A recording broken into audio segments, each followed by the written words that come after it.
اب آپ دیکھیے نبی کریم صلی اللہ علیہ وسلم اللہ کے پیغمبر ہیں، ان کی ڈیوٹی ہے اللہ کے پیغام کو اللہ کے بندوں تک پہنچانے کی. تو جب وہ ڈیوٹی پر اپنے ہیں تو جو نیک کام کریں گے وہ جب تک لوگ دیکھیں گے نہیں، کریں گے کیسے؟ لوگ نقل کیسے کریں گے؟ وہ تو ڈیوٹی پر ہیں اپنے. تو وہ لوگوں کو دکھاتے تھے اپنا کام. نماز سے پہلے ممبر پر کھڑے ہو جاتے تھے اور ممبر پر کھڑے ہو کر کے رکوع کر کے اور سجدہ کر کے دکھاتے تھے کہ دیکھو ایسے سجدہ کیا جاتا ہے، ایسے رکوع کیا جاتا ہے.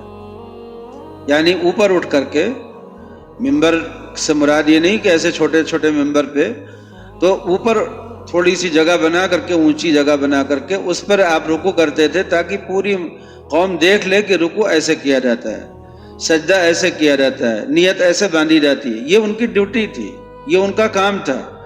اس میں کوئی دکھاوا تھوڑی تھا. وہ نماز پڑھتے تھے، روزہ رکھتے تھے، زکوٰۃ دیتے تھے، یا جو بھی معاملے کرتے تھے، جو بھی دین کے احکام پر عمل کرتے تھے، تو وہ لوگوں کو دکھا ہی کر کے کرتے تھے تاکہ لوگ اس کی نقل کریں. یہی ان کی ڈیوٹی تھی، یہی ان کی ذمہ داری تھی کہ وہ لوگوں کو اعمال سکھائیں، لوگوں کو صبح سے شام تک کی زندگی گزارنے کا طریقہ سکھائیں.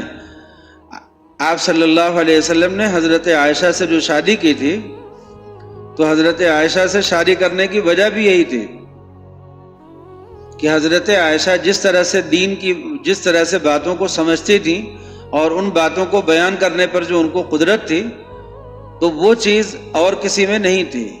آپ صلی اللہ علیہ وسلم نے ان کو نکاح میں لے لیا اپنے، اور پھر حضرت عائشہ نے جو گھریلو زندگی آپ کی تھی، جو بالکل جس کو کہتے ہیں کہ پرائیویٹ باتیں ہوتی ہیں، ذاتی باتیں ہوتی ہیں، ان ساری باتوں کو آپ نے دیکھا کہ حضرت عائشہ نے لوگوں سے بتایا. حضرت عائشہ نے بتایا کہ حضور ایسے کرتے تھے، حضور ایسے رہتے تھے، حضور ایسی باتیں کرتے تھے. ایک ایک بات حضرت عائشہ رضی اللہ تعالی عنہ نے لوگوں کو بتائی. تو دین کی تبلیغ کرنا، اپنی گھریلو زندگی، اپنی جو چھپی ہوئی زندگی ہوتی ہے، جو چھپا ہوا اپنی جو پرائیویسی ہوتی ہے، اس کو بھی آپ نے لوگوں کے سامنے ظاہر کر دیا، اس لیے کہ آپ پیغمبر تھے اور آپ کی زندگی کا ہر حصہ نمونہ تھا، ہر حصہ نمونہ تھا لوگوں کے لیے. تو آپ نے اس کو ظاہر کر دیا لوگوں کے سامنے. یہ ڈیوٹی تھی. اب اس پر لوگ آپ کو کیا کہیں گے؟ نیا قانون. جب آپ صلی اللہ علیہ وسلم نماز پڑھنے کے لیے جاتے تھے تو حرم میں، اور اس زمانے میں حرم پر قبضہ تھا کافروں کا، تو کافر وہاں پر کھڑے ہو جاتے تھے اور مذاق اڑاتے تھے.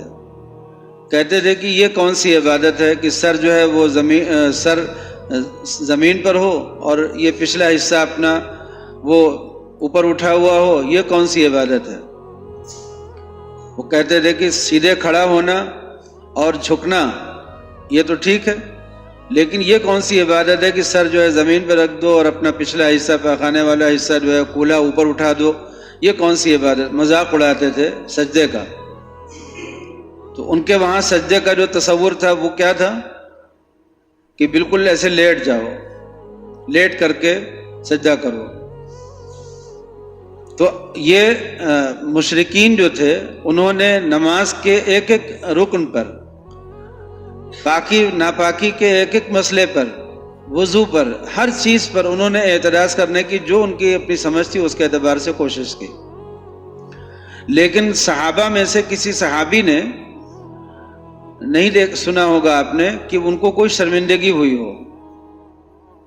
صحابی جو تھے پہلے کھڑے ہو کر کے، عرب میں جیسا دستور تھا کھڑے ہو کر کے یوں ہی پیشاب کر لیتے تھے، ان کو اپنی شرمگاہ چھپانے کا کوئی خیال نہیں ہوتا تھا.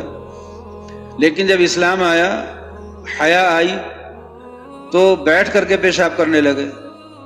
کہیں کونا دیکھتے تھے، کنارہ دیکھتے تھے جہاں پر کسی کی نظر نہ پڑے، ایسے پیشاب کرتے تھے. پھر اپنے کپڑے میں نہیں سکھاتے تھے اس کو، بلکہ اس کو الگ سے صاف کر لیتے تھے مٹی سے یا پانی سے. تو جب مسلمانوں کا یہ طریقہ شروع ہوا، اور کتنے مسلمان تھے؟ 10-5، باقی سب پورا ماحول کافروں کا. تو جب یہ اس طریقے سے پیشاب کرنے لگے تو کافروں نے مذاق اڑایا. جب کوئی کسی مسلمان کو دیکھتے تھے پیشاب کرتا ہوا، کہتے تھے ارے دیکھو عورتوں کی طرح پیشاب کر رہا ہے. ان کے دماغ میں یہ تھا کہ اپنی شرمگاہ کو دوسروں کی نظر سے چھپانا یہ صرف عورتوں کے لیے ہے، مردوں کے لیے نہیں ہے۔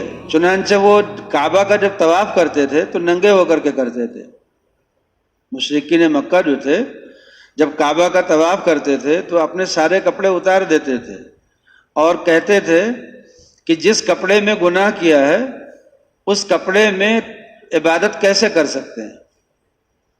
وہ یہ کہتے تھے کہ جس کپڑے میں گناہ کیا ہے اس کپڑے میں ہم عبادت کیسے کر سکتے ہیں۔ سارے کپڑے اتار دیتے تھے، ننگے ہو کر کے طواف کرتے تھے۔